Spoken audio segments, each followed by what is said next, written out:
At its keynote this week, Apple announced one of the biggest upgrades to Siri in years. And in a joint statement, Apple and Google confirmed it. Siri's new brain isn't Apple's, it's Google's Gemini. So let me walk you through what actually changed and what it does for you. And because Siri now runs on Google's AI, there's one question I had right away, and you might be wondering it too. Is your private data still safe? This isn't the first time Apple has teamed up with another AI company for Siri. About a year and a half ago, Apple added ChatGPT to Siri. If you ask something complicated, Siri could hand the question off to ChatGPT after asking your permission.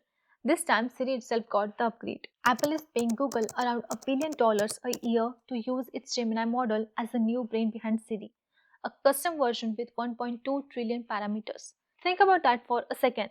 Apple and Google compete on almost everything: phones, maps, browsers. So it's genuinely surprising to see them team up here. You will see it as Apple intelligence, but the model doing the heavy lifting is Google's Gemini. And honestly, it's a smart move. Rather than pour everything into building the biggest model itself, Apple brought in Google's and focused on what it does best, making Siri feel seamless on your iPhone. Now, here's something I find genuinely clever. That full Gemini is massive, 1.2 trillion parameters. There's no way that fits on your phone. So, Apple uses a trick called distillation. The giant Gemini acts like a teacher and trains a much smaller, lighter student model, small enough to actually run on your iPhone. That smaller model handles your everyday requests right on the device. And when something is too complex for it, Siri taps a bigger version, running on Apple's own private cloud, not Google's. Now let me clear up the confusion because I had the same questions. Is Gemini replacing Apple Intelligence? No. And this trips a lot of people up. Apple Intelligence is Apple's whole AI system, all the smart features across your iPhone, like Siri, writing help, and photo editing. It's been around since 2024. What changed is the engine powering it. Before, those features ran on Apple's own AI. Now they run on Gemini. So Gemini didn't replace Apple Intelligence, it became the brain inside it. Think of Apple Intelligence as the car and Gemini as the new engine under the hood. And the next question is it Gemini for everything? Yes, both the small model on your phone and the bigger one in the cloud are built from Gemini. So that's what's happening under the hood. Now the part you will actually feel, what can the new Siri do that old one couldn't? A few things stand out. First, you can actually have a back and forth with it. Ask what the weather's like this weekend, then just say, what about next week? And it knows you're still talking about the weather. All your chats live in a new dedicated Siri app, synced across all your devices. Second, and this is the big one, Siri can now dig through your own stuff to answer you, like your messages, your photos, your emails. So you can ask something like, what water bottle did my mom want? And Siri searches your text and pulls up the exact brand. That's the kind of thing the old Siri could never do. Third, it can see what's on your screen. You could be looking at a photo and just ask, where was this taken? And it knows what you mean without you spelling it out. It works on your Mac too. Then there is a new camera mode. Point your phone at something and ask Siri about it.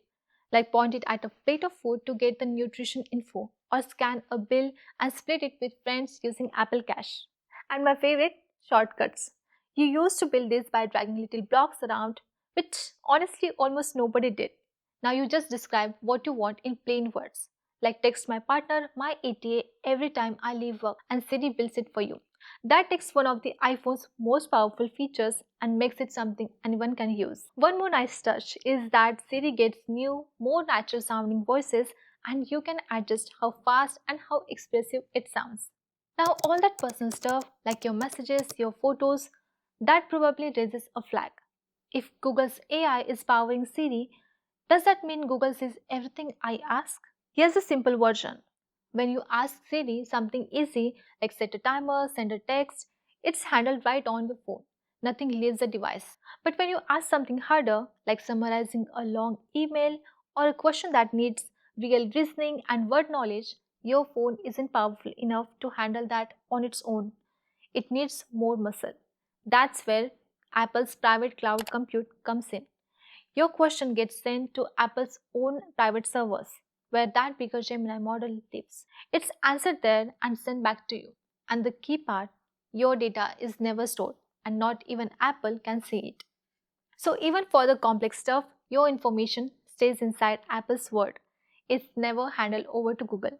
These models are powerful, but they are not magic. They have rough edges and they surprise you.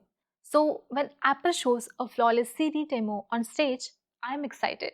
And to their credit, this time they ran a ton of live demos to prove it actually works. They clearly learned from last time. But I'm still holding back a little because demos always look perfect. The real test is whether it works like that in your hand every day. And that I can't wait to try myself. A couple last things before I wrap up. It's not just Siri getting this AI. Apple put it into other parts of the iPhone too, like passwords and photos. Also worth knowing is that the most powerful version of the new Siri only runs on the very latest iPhones, like the iPhone Air and the 7 Pro. So now the question is, will it really work that well? The beta is already out, so I'm going to install it and find out for myself. And if you got an Apple developer account and an iPhone 15 Pro or newer, you can try it right now too. So if you guys found this useful, hit like and let me know in the comments. Does it bother you that Siri is actually running on Google's AI, or do you not care as long as it just works? I would love to know. So that's for this one. See you guys in the next one. Until then, bye bye.